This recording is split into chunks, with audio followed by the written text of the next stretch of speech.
काफी देर लोग सभी का नाम आ ही चुका है। देखिए, अभी हमारे प्रेम रंजन पटेल जी ने एक बात कही कि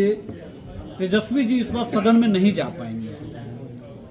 तो इस बात के पीछे जो हम लोग की जो समझ है और जो हमारी तैयारी है उसको समझने की जरूरत है कि आज हम 5 पार्टियों के लोग क्यों बैठे हैं। इसलिए कि एनडीए के लोग हमेशा अपने अनुभवों पर काम करते हैं। पिछले चुनाव में जो 2020 का चुनाव हुआ था उसमें आपको मालूम होगा कि 3 पार्टी के लोग तो एक गठबंधन में थे, लेकिन राष्ट्रीय लोक समता पार्टी और लोजपा रामविलास जो अभी है उस वक्त उस गठबंधन में वो नहीं थे। तो निश्चित तौर पर जो परिस्थितियां तब बनी उसका फायदा लालू परिवार को या आरजेडी को मिला, लेकिन हमने उन चीजों को सीखा और लोकसभा चुनाव में काफी हद तक सुधार करने की कोशिश की। उसका भी हम लोग को थोड़ा सा कहीं न कहीं कमी रही और मगध और शाहबाद के क्षेत्र में कुछ दबाव हम लोगों ने महसूस किया।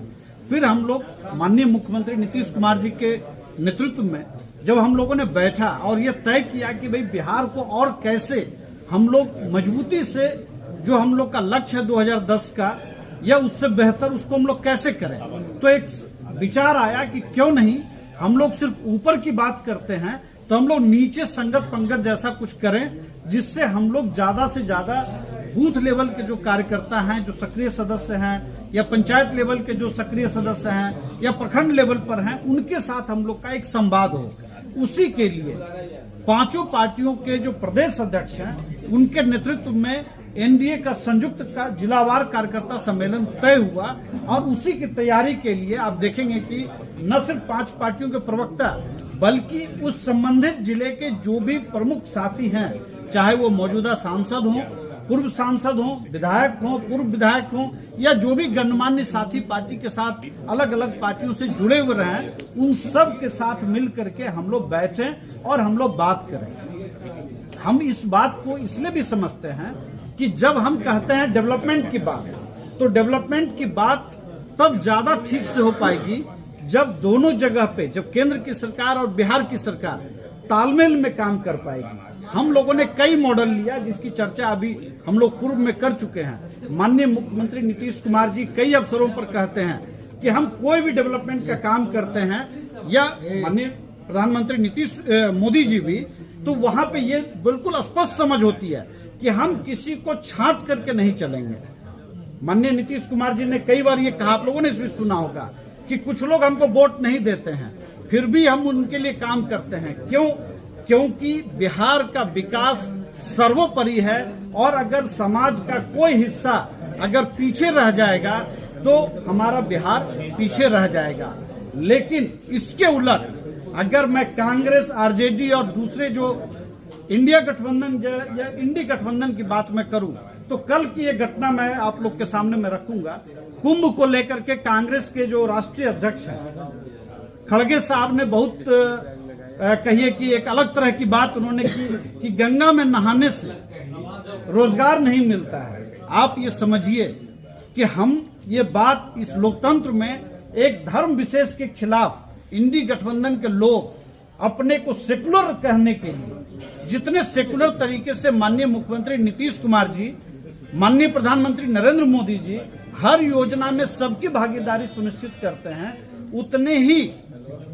नफरती तरीके से इंडी गठबंधन के लोग एक धर्म विशेष को जानबूझ करके टारगेट करते हैं। अब वो कहते हैं कि क्या गंगा में नहाने से रोजगार मिलेगा? तो मैं इकोनॉमिक्स की बहुत छोटी सी बात मैं समझता हूँ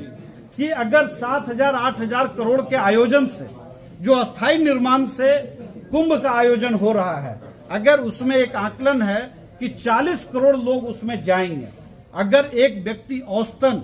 2,500 रुपए भी खर्च करता है तो लगभग 1 लाख करोड़ का जीडीपी आता है। ये बहुत छोटी सी बात कांग्रेस के राष्ट्रीय अध्यक्ष को नहीं समझ में आती है, लेकिन देश के एक बड़े वर्ग को नफरती तरीके से टारगेट करके एक खास वोट बैंक को सिर्फ लक्ष्य करके राजनीति करने का मतलब हुआ कि बिहार को, देश को फिर से विभाजन करो और राज करो की नीति पर चलने का प्रयास है। अगर नीतीश कुमार जी या मोदी जी सोचते हैं कि विष्णुपद कॉरिडोर बने, अगर महाबोधि कॉरिडोर बने, तो क्या इससे रोजगार नहीं डेवलप होगा? क्या इससे पर्यटन नहीं डेवलप होगा? तो मैं सिर्फ इतनी ही बात में कहूंगा कि एनडीए न सिर्फ नीचे के कार्यकर्ताओं से लेकर के ऊपर तक तालमेल बिठाने का काम कर रही है, बल्कि साथ साथ जो डबल इंजन की सरकार है उसको लेकर के बिहार का विकास कैसे हो इसको भी समझने की जरूरत है। कई बार विशेष राज्य की चर्चा होती है, कहते हैं कि भाई विशेष राज्य नहीं मिला, लेकिन पिछली बार जब बिहार को 58,900 करोड़ रुपए मिला, पूरे देश के इंडी गठबंधन में ही शामिल गठबंधन के दलों ने कहा कि ये बिहार का बजट है। और दुर्भाग्य ये है कि कांग्रेस और आरजेडी के जो उस गठबंधन में शामिल लोग थे, उन लोगों ने भी इस बजट की आलोचना की। इसका मतलब है कि आपको सिर्फ सत्ता से मतलब है, आपको बिहार के लिए जो आवंटित बजट है, जो बिहार के लिए जो विशेष प्रयास किए जा रहे हैं, उससे इनको कोई मतलब नहीं है। इसलिए मैं ये बात मैं कह सकता हूं आप पत्रकार साथियों के माध्यम से कि एनडीए जिस तरह से अपने दिलों को मिला रहा है, सामने जो हमारा विपक्ष खड़ा है उसके अंदर दलदल है, और दलदल सिर्फ एनडीए गठबंधन में नहीं है,